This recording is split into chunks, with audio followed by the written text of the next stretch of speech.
This podcast is brought to you by the Association for Coaching, the world's leading international professional body which is advancing coaching in business and society worldwide. I'm your host, Simone Sweeney. I'm an executive and leadership coach following a 25-year career leading high-performing teams in companies like Apple and the Lego Group. In this new series, I'm delighted to introduce you to experts, coaches, and thought leaders as we make the case for why the future of great leadership is human. Discover how coaches are working to bring about a seismic change in how we define an incredible leader. We'll also consider the role of people versus technology and discuss why it's more important than ever to harness skills like self-awareness, communication, and gratitude, amongst others. In this series, our aim is to explore the very human capabilities and behaviors that will inspire a revolution in leadership and change the face of business. On today's episode of The Future of Leadership is Human, I'm delighted to be speaking to Pooja Sachdev.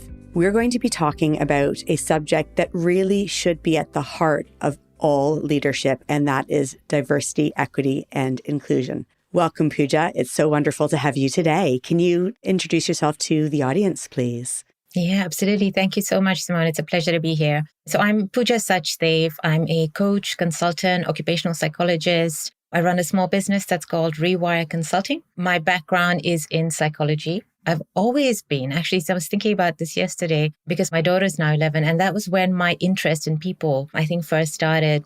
As long as I can remember, I've been interested in how people think, how they make decisions, what makes people tick, like what's our mechanism inside by which we make decisions, and especially what makes us tick within groups, how we identify with groups, how groups shape us and who we are. So that's kind of who I am in terms of background and how I think. That's where my curiosity comes from. And this led to me doing a degree in psychology, followed by occupational psychology, because what I wanted to do was translate that question of how we think in groups and social psychology into the workplace. So what does that mean when we come together at work? What are the groups that we are part of? What are the group identities we bring?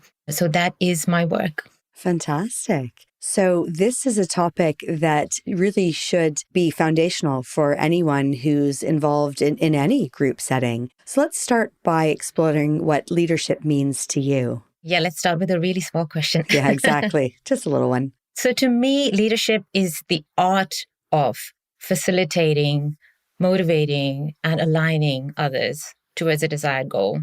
And I'm very careful about those words because it's very much about not controlling, not telling, not commanding, but about facilitating and enabling and bringing out something in others. And it's something you do, it's not something you are. I think it's fantastic that you refer to it as an art because it is nuanced, it is thoughtful, it is something that also improves with practice. If you think of an artist kind of honing their skills. But speaking about leadership in terms like facilitating, enabling, driving alignment, those are all rather behavior as well as skill-based, which is, I think, a very important message for anyone who's working with leaders, coaches working with leaders, or the leaders themselves. And obviously, the topic we're looking at in today's episode is a really significant one. So another little question coming for you here, which is how should businesses be thinking about diversity, equity, and inclusion? Some people will be more familiar with it as DEI or just as equity or inclusion or even diversity. You'll hear it referenced across businesses in lots of different contexts. But fundamentally, they are all speaking to the same thing. What does DEI mean in business? DEI, DEIB, D&I, it's had a lot of different labels through the years. I remember when it was equal ops, that's where we started. Let's untangle that because I think we use these terms so much, we use them interchangeably. And I think part of the problem and a lot of the misunderstanding and backlash against DEI comes from conflating the three terms. So if we untangle them, diversity is about the mix you have. It's about the similarities and differences between us at work and those group identities that we bring into the workplace. So diversity is what people, I think, traditionally think about when we say DEI because they're thinking about metrics, they're thinking about percentage of women on boards, they're thinking about percentage of ethnic minorities and so on. So that's diversity. Inclusion is a cultural thing. Inclusion is about what we do with that diversity. How do we treat difference? How do we work across difference? How skilled are we at navigating that difference? So that's inclusion. But at the heart of all of that, and the reason we do it, I think the core principle is the E, it's the equity. So it's about, why do we care about diversity? Why do we measure diversity? We use diversity as the proxy for equity.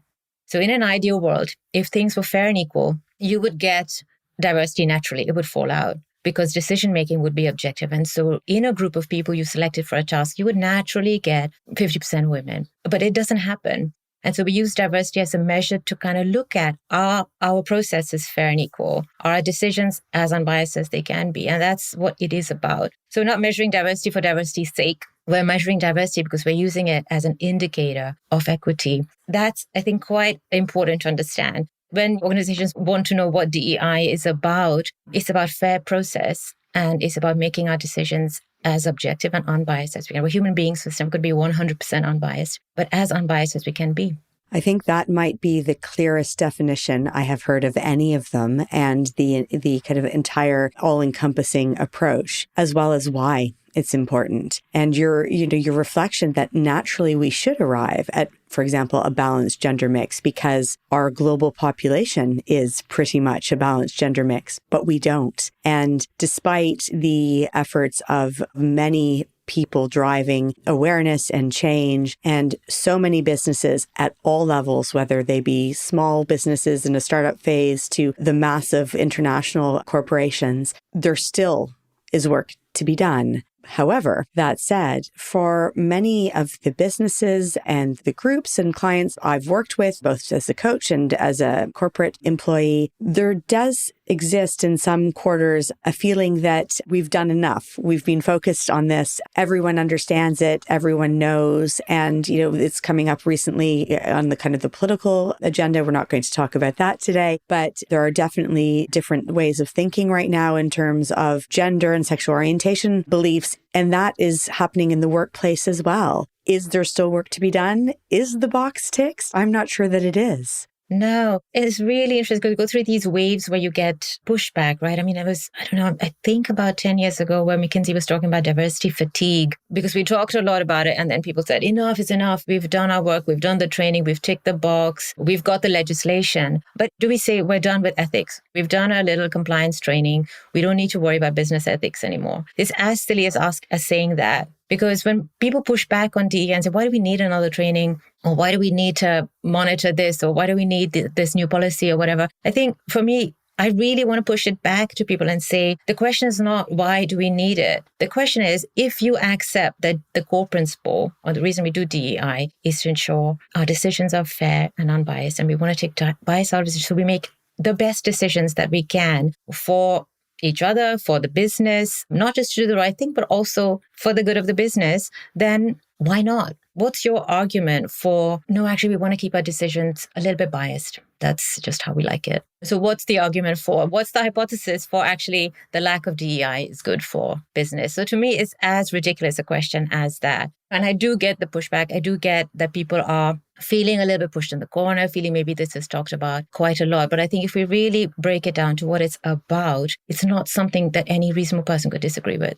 Yeah. And it does also strike, I think, us both, as well as many of the people who'll be listening today, as an absolutely vital ingredient to what we're speaking about within this series and exploring, which is a more human-centered way of leading. Yeah. So by virtue of that assumption, is a more human-centric leader also a more inclusive one? Yes. When I was reflecting on the topic for our conversation, and I'm in the process of developing an inclusive leadership development program for one of my clients, and I was thinking about the skills and behaviors we're talking about in that context, you could almost copy and paste inclusive leader in place of human-centric leader and in place of actually just a good leader. Because, I love this term, human-centric leader. And I think we do need the reminder. This struck me. I was talking to my 11-year-old a couple of weeks ago to talk about this training that I'm developing, because the way she understands my job is that I'm a teacher, but for grown-ups. And so she said, what do you teach about? And so I was talking about human-centric leadership. And in that conversation, she kind of said, what other kind of leaders are there? And I was just like, I don't know. Because if you're a people leader, if you lead people, what else can you be, right? And sometimes I think we have this binary. So if you look at a model of, like, say, situational leadership, you've got task and person, by putting them on two sides of a seesaw, we're kind of implying that you do either or. But that's actually not the case, because it's people doing your tasks that need done. And it's not people versus performance, because performance is through the people. So to me, there's no other kind of leadership. Maybe we need that reminder, because when we're in work and there's all those KPIs being thrown at us and the pressure and the targets and the stuff we get caught up in, sometimes I think we forget that organizations are groups of people. That's actually all we are. And your job as a leader, your primary role as a leader is to enable the people to do what they need to do. And in order to do that, you have to be human-centric. I think that this is such an almost simple and fundamental point. And I really enjoy how you reference your daughter. I was explaining the theory of leadership more generally and human-centric leadership to my 16-year-old son, who's just started a business A-level yesterday. I was explaining the difference between some of the more older school versions of management and my theories difference between a boss or supervisor, a manager, and then evolving to kind of more of a pinnacle view of a leader and maybe going beyond that into a coach. And I was trying to explain what it meant and what behaviors and strengths the human-centered leader would enjoy. And he said to me, but that's just how you are. And then he said, and isn't that how you were with your team? And like your daughter, the immediate inclination there is, but of course you should bring those things that make you you, that make you a human, that make you considerate and caring to work. Why wouldn't you? And maybe that's a question for all of us to go back to think of is, when did we get out of the habit of being more natural, more compassionate, more connected, focusing on our ability to communicate and to empathize and to bring our positive energy and our authenticity? So the kids come in here with a great perspective that maybe we just need to strip things back to. Yeah. But thinking of the topic more broadly, is DEI important for employee engagement? How does it fit into these organized groups of people who are working in businesses today? For many years, I worked in employee research. So I've looked at a lot of data around employee engagement. I don't know if you remember those days where we had those annual giant surveys and measured like 100 different things and asked them. And one of the most important pages in those reports was the key drivers of employee engagement. And for every client, and sometimes for every team, we would draw up a list of the top 10 things that are correlated with engagement for your team. So what's driving engagement for your team, for your organization? And there's so much similarity across teams, across organizations, across countries even, about what makes employees more engaged. So we almost became really familiar with that list. And most clients' slides looked the same. And now when I'm talking or helping clients to develop measures for inclusive leadership or trying to articulate what that means or develop trainings for it, what I notice is that set of behaviors is pretty much the same. There are a few specific things maybe we need to get our heads around when it comes to diversity, equity, and inclusion, some specific terms, some specific concepts. But actually, in terms of what, as a manager or a leader, what our people need from us to feel engaged, to feel included, to perform well, to feel valued, to be less likely to leave, it's kind of the same set. It's the same few things. So you could use the terms interchangeably. A human-centric leader is an inclusive leader, is a leader who drives engagement, is just a good leader. You mentioned there your experience of looking at the drivers of employee engagement. And of course, there are so many different tools and systems of measurement that look at diversity, inclusion, equity, the kind of topics either together or in isolation. But it is really interesting that over decades, the qualities have remained largely the same. You're seeing the same things come up in those reports. And I'm sure we both as coaches and people working in a leadership space see the same behaviors as the cornerstones of that. But to be explicit there, what behaviors do leaders need to help to ensure that they have an inclusive team? And within that, what are some of those behaviors coaches should be looking for when working with clients who are focused on developing their leadership? So I think at the heart of good leadership is knowing your people, caring about them, and being able to enable them. So knowing what it takes to motivate them to do your job. And in order to do all that, for me, there's a list of skills we have, there's a list of behaviors that we use, but the one that really is the overarching one is empathy. I know it sounds like the obvious answer, But actually, it's not as simple as it looks. I think as human beings, I think we all have the capacity for empathy. We all have the ability to empathize, but it still takes practice to do true empathy. So by empathy, which I think is the heart, not just the heart of, it sits at the heart of inclusion, but also sits at the heart of any relationship, any relating. It sits at the heart of you and I being able to have this conversation. It sits at the heart of a line manager and somebody in the team. It sits at the heart of creating a good product. And by empathy, I mean not being able to put myself in someone else's shoes. It's actually removing myself from the equation and trying to really understand what it's like to be you in your shoes, rather than how would I feel? Is how do you feel? What do you need? Because you are a different person. You bring a different lived experience. And I think when it comes to diversity, equity, and inclusion, particularly, I think it's important to focus on that kind of empathy, not I'd be okay with that joke or I'd be okay with that policy. But what is it like for that person? So that not putting yourself in somebody else's shoes, but actually separating your frame of reference and accepting that other people might see the world in a different way. That might be one of the most powerful explorations of empathy I've heard. And what is coming through so strongly and really resonating with me there is empathy is not I, it's you. Yeah. It's taking ourselves out of the equation. And, you say looking at it from the shoes of someone else or through their eyes, you are projecting yourself into a direct experience. And for a leader, that also is complicated. I think of the days when I was leading teams. You are leading yourself. So your reactions, your feelings, your thoughts, your outside distractions, influences, and things that are kind of going on for you in your personal lives. You are leading a team. So you have to be empathetic to each of them as individuals, but also empathetic to the relationships that connect them and the different dynamics and potentially difficult relationships, power plays, uncertainties, friction that's there. But you're also then empathetic to the business and the needs of the business. Now, the business as an entity here is not human, and I'm not going to suggest that it is, but there are sets of business imperatives, objectives, strategic goals, however you want to call those things, why you exist and why you're working there to get that job fundamentally done. So a leader also needs to have a connection, if not quite empathy, but a connection. So that's a great deal of people and influences to be thinking about always. And empathy also is not something that everyone has in the same degree. It can ebb and flow depending on where you are. Certainly, I've seen that in my own personal experience and working with others. But is empathy something that can be learned? Is it something we can develop? Yeah, it can. And I think it should be coached, taught, developed, because as we get more senior, so studies have shown that empathy is inversely proportional to power, which I find fascinating. So that even in a kind of experimental setting, when you randomly assign people to positions where they have power over others, their likelihood to think about things from another person's perspective drops. So they've done a few experiments, which I find really interesting. So power is inversely correlated with empathy. And so as we get more and more senior within organizations and we get these fancy titles and a sense of importance and a sense of power over this, where we have control of other people's promotions and salaries and decisions that affect other people, there is a risk that we lose our capacity for empathy and we lose practice because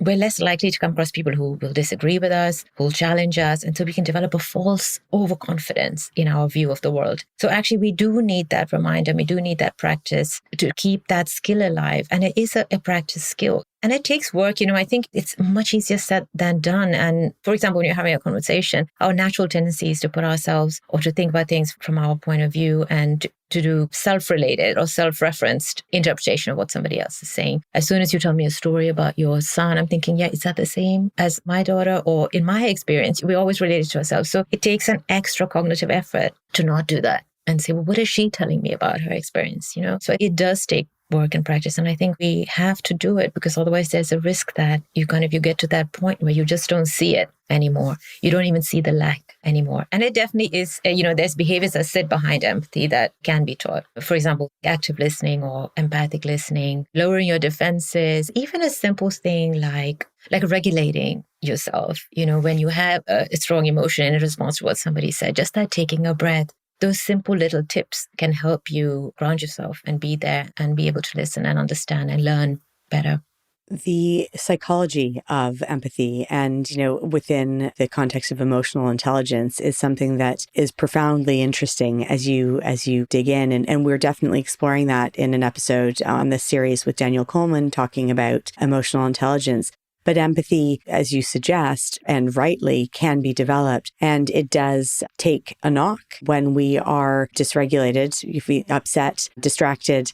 Our ability to be empathetic to someone else is lowered. So being aware and that kind of self-awareness of this as one of the key behaviors is a really important thing for us to think of. And to that end, one of the great tools in driving awareness and helping any individual to develop new skills in any direction is coaching, of course. And we're here exploring leadership within the coaching context as well, and working with the Association for Coaching to do so. And I'm curious to what degree you feel that coaching can help to develop the more human-centric behaviors that help diversity, equity, inclusion thrive in the workplace. Yeah, I'm obviously biased as a coach. I think it's amazing. I think it can be transformational.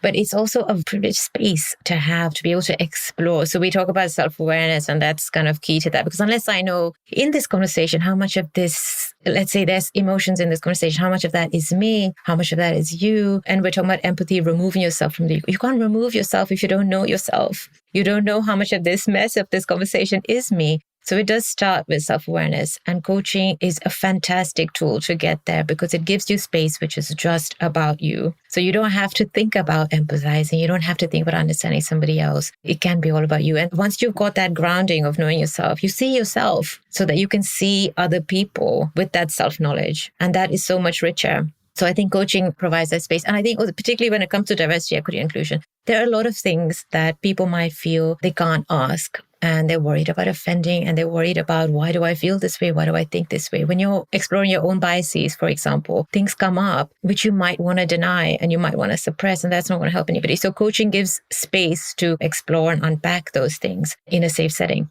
That safe setting and that space is critical. And it's usually one of the first things my coaching clients discover when they start working with me. And I'm sure this is the same for every coach, is that almost realization by the person you're working with that this is a space where they can explore and they are focused and hopefully inwardly focused on their own development, their own behaviors, what they feel, what they experience. And it does start with that self-awareness and that reflection. And those who are seeking coaching or being coached right now, that's a wonderful first commitment to that development and growth. One of the things you have written about that I am really curious to explore with you is how cultural intelligence relates to emotional intelligence. Can you say a little bit more about those topics? Yeah. I was born in India, studied in America, and have lived in the UK for the last 25 years. I've kind of experienced I feel like there are three cultures within me, or at least two. America was short-lived, but I have an automatic thinking about things from a different cultural perspective. Even little things like how phrasing and the way English is spoken in India is different from the way English is spoken here. So it's the same language, but it's a different language. And those nuances, I think that fascinates me. And also our cultural conditioning. And by culture, I don't just mean national culture, but even subcultures. Cultural conditioning is obviously a big part of our sense of self and who we are, how we present, how we interpret the world. So I think understanding cultural difference is huge. And cultural intelligence, if we want to call it that, is a big part of being able to understand somebody else. But the one caution I have with that, and the one thing I'm always afraid of when I say that, is that people will misunderstand that to mean that they must understand all about Indian culture in order to understand me. Right? And that is not what I mean. So when I say cultural intelligence, I don't mean cultural expertise. You don't need to know anything specifically about the culture I grew up in. You might know already, and that might help us have conversation, but that's not what it's about. It's about cultural humility. And it's about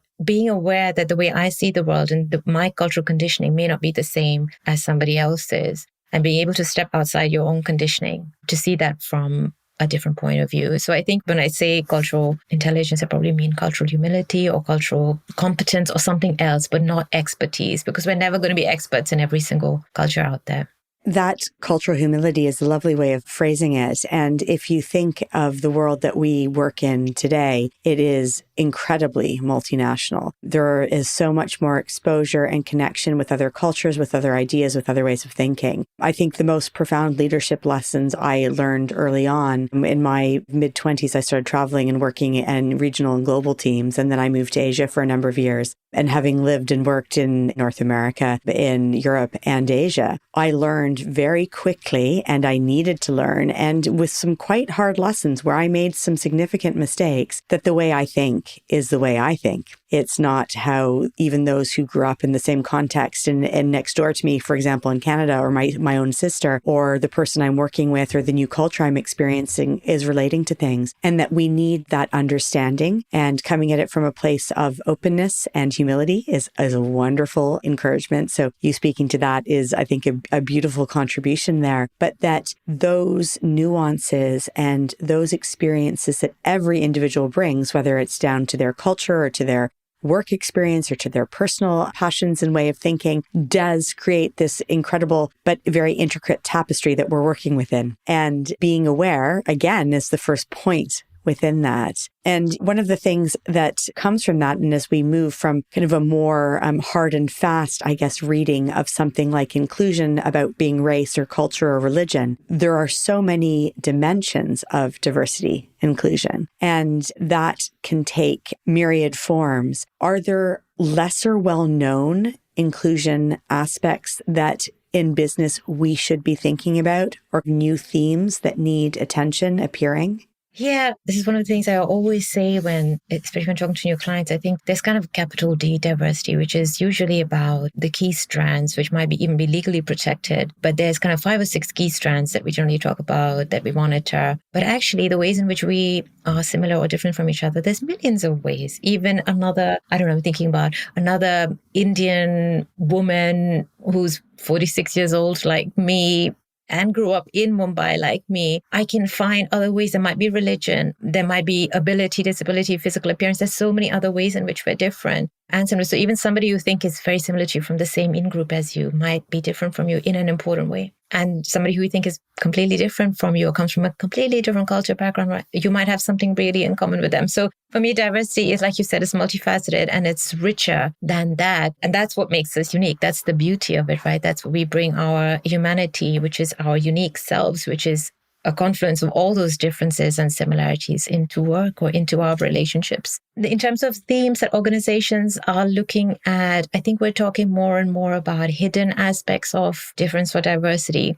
Personality, for example, I'm really interested in the extroversion bias that we have within organizations and the different ways of thinking, decision making and presenting, and the skills and the strengths that introverts bring. There's obviously mental health, there's neurodiversity. And I think we are developing a more complex and a more nuanced view of diversity, and in particular, intersectionality as well. So no one is just one thing, and looking at how those things intersect in terms of how we experience the workplace, how we experience the world, and how we relate to others. And of course, context. There's a million things that make up who I am, and which part of me becomes more salient might depend on where I am and with who I am. A lot of the times, if I'm in an all-white workplace, maybe my ethnicity is most salient to me at that time. But if I'm working with an Indian company, as I have done in the past, race is not the thing I'm thinking about. I might be thinking about where in India I'm from, my accent, my skin color, my faith. There's other things. So I think context is a big driver of what aspects of diversity are salient as well.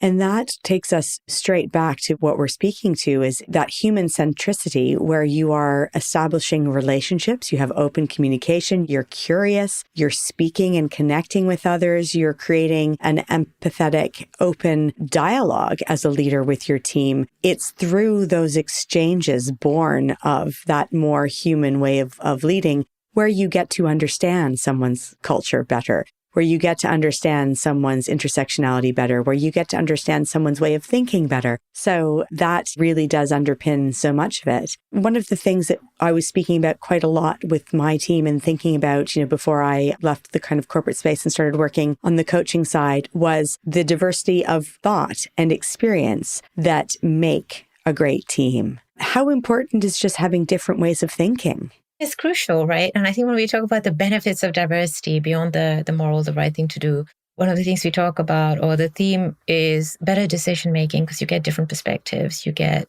more creativity, you get more innovation, you get that idea, which, if we all were kind of raised in the same way, when I say raised, I mean raised in the world in the same way, we might be trained to think in a particular way. I remember being at it was like a diversity event, and we were sitting around tables thinking about ways to resolve some of the issues. And so one of the themes that came up is around the difference between how different genders look at a job ad. And you're probably familiar with this, but what we know is, or what the research showed a few years ago, is that women will look down a list of criteria and are more likely to not apply for a job if they can't tick all the boxes of all the criteria listed. Whereas men, and so I'm speaking in a binary, men and women, but that's how the research was done, would say, yes, I can do a couple of these, I'm sure it's fine, and be more likely to apply for a job, even if they tick a few boxes. So we said this is a problem, and this is one of the barriers to getting more women to apply for these leadership roles. And we were thinking about what this means, and we had this big discussion about it. And then one voice in the room, who was the youngest and the least experienced and new to diversity and inclusion, said, why don't we just put a line in there saying you don't have to tick all the boxes in order to apply? Genius. And we were like, yes, let's do that.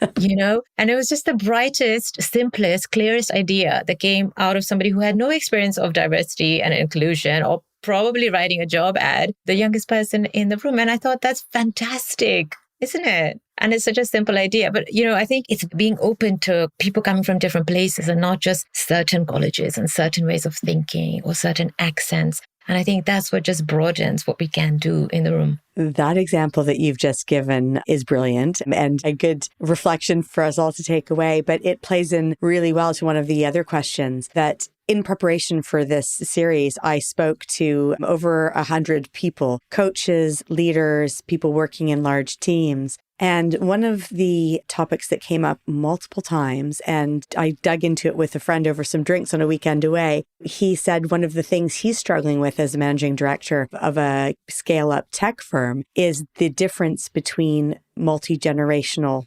teams, that he has people in his team, and it was the same for me in the last team I was leading, who were quite mature in their working life. They had grown up in their career where you were expected to be in the office every day. You were probably wearing a suit for the vast majority of that time. And it was a very defined 9-to-5 structured holidays. And that is the way that they have become used to working. It's habitual, and many of them enjoy. Then on the other end, you have other people with either different needs. They might have caring needs. They might just have a preference where they would like flexible working. And then you have a typically younger audience who either feels very strongly that they should never have to be in the office and they want to work virtually. And the pandemic, of course, has supported that belief. And others, also young and old, who love to be in the office as much as they can because of the social and the team context. And it becomes then very difficult for a leader to navigate a team where there are so many differing experiences and needs. So how can a leader be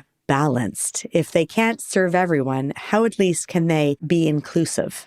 Yeah, and I think that's a big question right now for a lot of people, because we've got multiple generations working side by side in the workplace. And of course, we know that there are differences between generations, for example, in the way we like to communicate, how many emojis we like to use, how we like to be rewarded, what rewards matter, what recognition should look like, right? So we know there are some differences, but there are also a lot of similarities. So below that, I think in terms of our human needs, I think there's actually more similarities than there are differences. The need for connection, the need for belonging, the need for recognition, the need for growth and development. I think that's the same across generations. And I think we sometimes forget that when we look at these differences. Just the way in which we want to be recognized might be different. And also, I think we have to be careful, like with any aspect of diversity, we have to be careful not to make assumptions. It's not always age related. Somebody might have caring needs. There might be other reasons why they don't want to. So I would always say, look at the need behind the need. So if somebody says, I need to work from home 3 days a week, what's the need behind that? Is the need that they think better in a quiet space? Is it that they need to put their head down and focus on a report that's due? Is it that they have caring responsibilities? Is it that they're in the middle of, something going on at home? So I think it's important to understand where it's coming from, rather than like, well, I had to be in the office every day, 9 to 5. I had to wear a suit and I didn't complain and I'm fine. Where are they coming from? And then also maybe question our cultural assumptions of what we mean by, for example, professional. What does professional attire look like? And why does the suit always come to mind for me? Why should it? It was actually quite restrictive and the dry cleaning bills were high. So actually, was it really helpful in the end? And who did it serve? And what do we actually need to get what we're doing here done? And strip it down sometimes. You've given us some very practical ideas there. For a leader to be balanced and to be more inclusive, they need to be curious. They need to be open to new ways of thinking. They need to be balanced in their approach and fair, ideally, as a key direction that they're looking at what will suit everyone, and always open to what are shifting sands needs change. So that openness of communication becomes really important as well. So the human leader needs to leverage those human connections to be more balanced. You wrote a brilliant article for the Association for Coaching Perspectives magazine. And in it, you quoted a long-held kind of belief, and something many people will connect with. I know I certainly do, is that people don't leave bad jobs. They tend to leave bad bosses. How can coaching support leaders in understanding and leveraging the diversity of their team or being more inclusive so they aren't someone that one of their people wants to leave? I think we've been saying that forever, right? People leave bad bosses, and it certainly holds true in my career. I think the person who was my line manager, good or bad, was very shaping in terms of what my work experience was like. And data supports this. I think it was Catalyst a few years ago. They did a survey of 2,000 people across big companies, and they looked at experiences of inclusion. And what they found was that manager behaviors drives 45%. So almost half of your experience of inclusion is driven by what your manager does, right? So manager behaviors are important. So I think that's where that comes from. And there are other things. There's what you bring, there's the organizational culture, there's what you do and other things. But actually, manager behaviors predict almost half of your experience of inclusion. And so it is really important. And I think people get put in manager roles based on their performance in role, right? So you get more and more senior, then you get line management, and then you get bigger teams. And it's just sometimes it just progresses that way or not. We don't stop to think about this person might be really good at their job, but they might not be ready or might not be good at or be interested in playing a managerial role. So I think more and more, organizations are realizing the value of allowing people to progress and having a progression route that's not linked to line management. So as an individual contributor, how can you feel a sense of growth and progression within the company and get more recognition without it's not for everybody. It's not the easiest thing to do. I talk about leadership all the time, and I don't find it easy to manage people. At the moment I'm not managing a team because it's not line management, because it's an associate team. So it's very different and people are independent, and it's a lot more, it's not hierarchical in any way. But even there are challenges with kind of managing everybody's needs. So I think it's acknowledging that it's not easy. It doesn't always come naturally. It's not for everybody. And so if you're going to put people in line management roles, they do need the support to adapt how they behave and to understand and to develop those skills. And coaching is a big part of that. Because that's where, as we said earlier, they can come with the questions that they might not feel comfortable or confident asking. They might bring questions around how to balance the needs of two different members of their team that are tricky in trying to serve different needs of different people. It's a space for them to explore. And it's not just coachee kind of, it could be peer coaching, it could be group coaching. Coaching could be part of a training or linked with as a follow-on. But I think that individual support for leaders is something that really pays off. That is a really great insight, that coaching can certainly help support and develop leadership skills and address behaviors.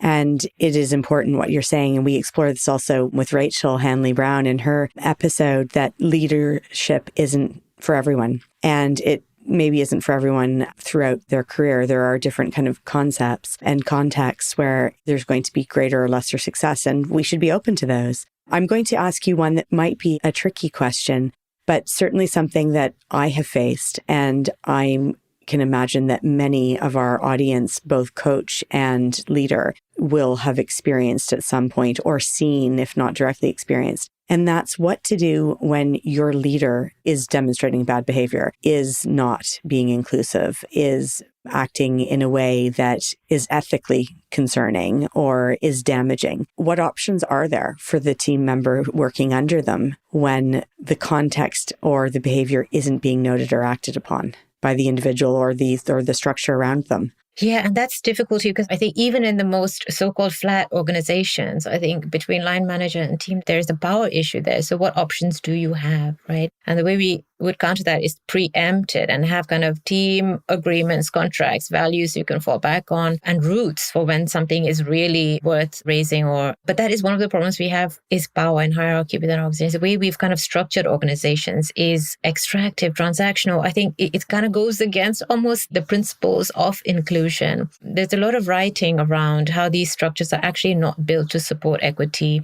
and inclusion. And that is one of the challenges. So where do you go? What are your routes when you are lower down the chain? And that is up to organizations to kind of set up. It doesn't have to be HR, but if it's some other routes, there's somebody else who's at that level, if it's a peer, if it's a setup you have within your team for how to manage it. Can you feedback directly? Do you have that relationship with your landlord? You should. That should be. You should, yeah. You should be able to just go to them and have a conversation about it in an ideal world. And hopefully many businesses will have some kind of third-party intervention option, maybe a helpline or an agency or partner they work with. Other things I've seen and experienced, either myself or working with clients, are almost an ombudsman type of role, a employee forum or works kind of council, representative groups like that. That is a very difficult one. And certainly it should start with a direct conversation without fear of reprisals. And hopefully the world of work will get better at that. Yeah, we also have, and I was also thinking in terms of when we measure leadership performance, I think a lot of organizations are doing this already, but it's not just about measuring business-related KPIs or targets or whatever. It's also your measure of how good a leader you are should be part of your performance. Because if you're given the task of leading people, that is part of what you're there to do. So I think most organizations now also have like 360s in place, and where leaders have an opportunity to get feedback. It should all be within conversation and done informally. And you should know about these things before they happen. But there are structures in place for looking at how effective our leadership is as well. You have a capability framework and an objective, and you get feedback on that as well. So you can develop as a leader. Yeah. And feedback is very important. And I'm glad you bring that up, Pooja. And I think the key for that is looking at the feedback, looking at what the surveys say and acting. Yeah. To turn towards something more positive in this sphere, one of the concepts or words I've heard a great deal about in my coaching work lately, which is really exciting, is an awareness and use of allyship. What is it and why is that important? Yeah, allyship. Yeah, it's a big word in the kind of DEI space right now, and a lot of kind of allyship training and awareness and so on. Allyship is about using your position or the power that you hold to support, amplify, advocate for somebody else. So it's kind of helping to lift somebody else using the position and power that you have.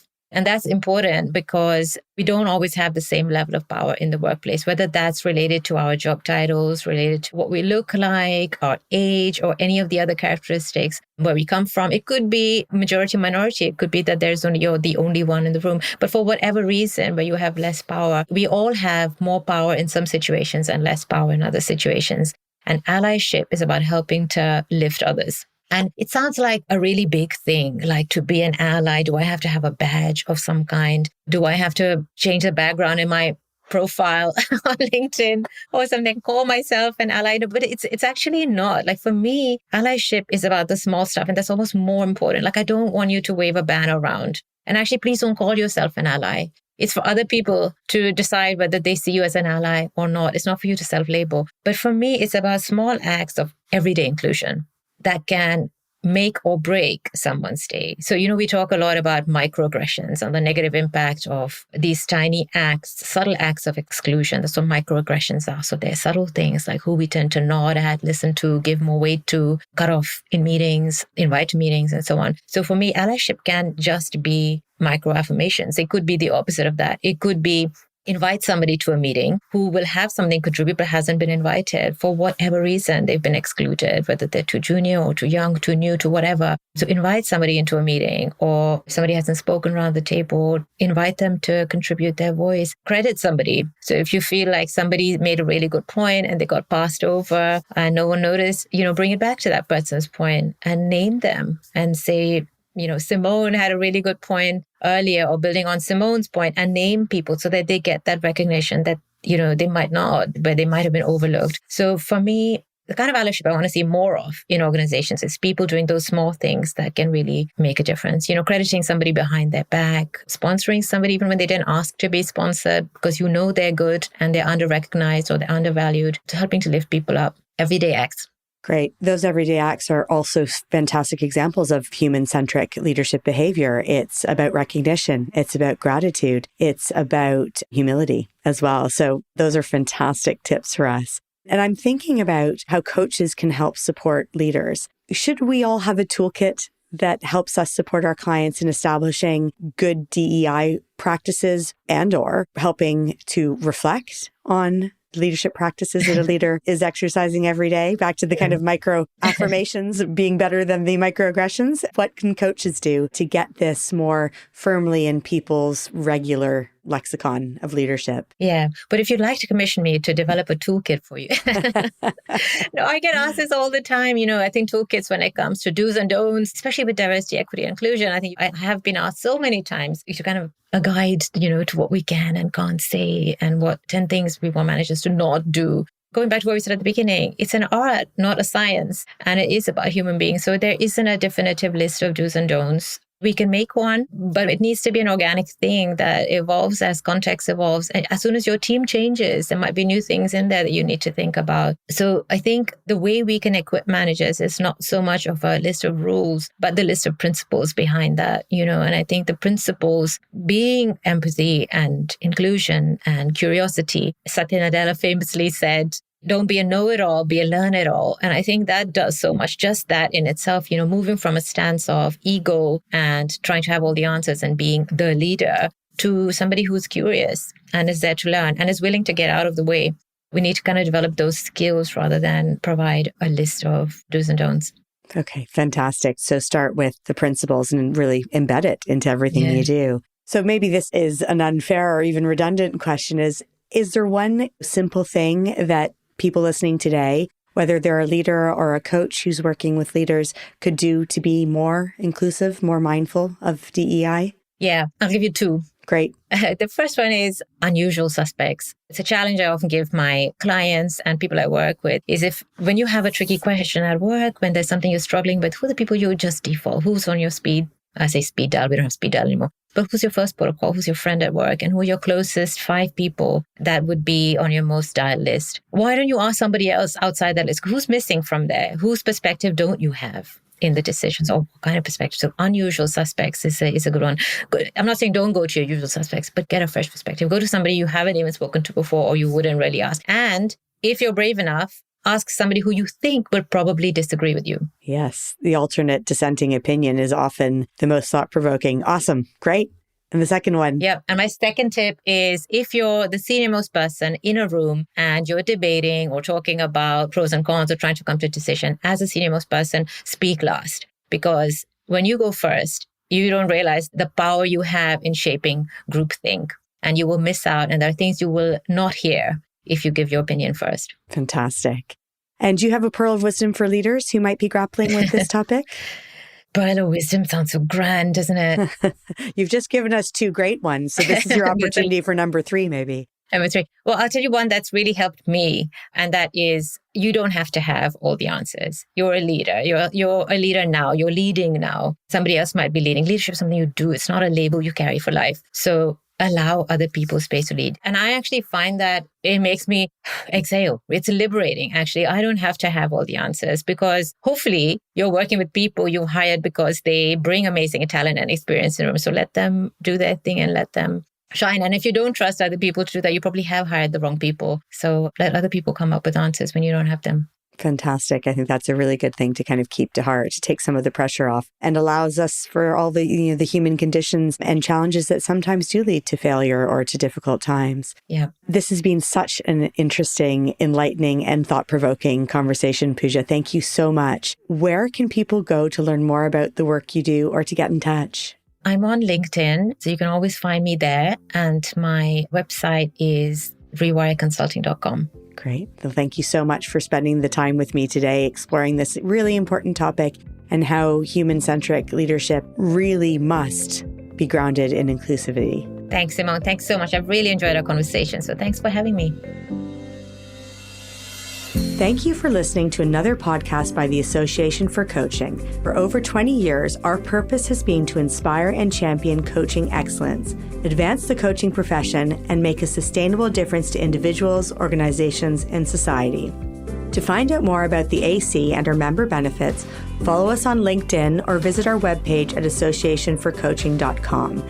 Explore our digital learning hub and enjoy our extensive library of on-demand webinars, signature programs, member benefits, interviews, podcasts like this one, and a portfolio of live events featuring thought leadership, tools, models, and the latest industry trends to help you develop your coaching expertise.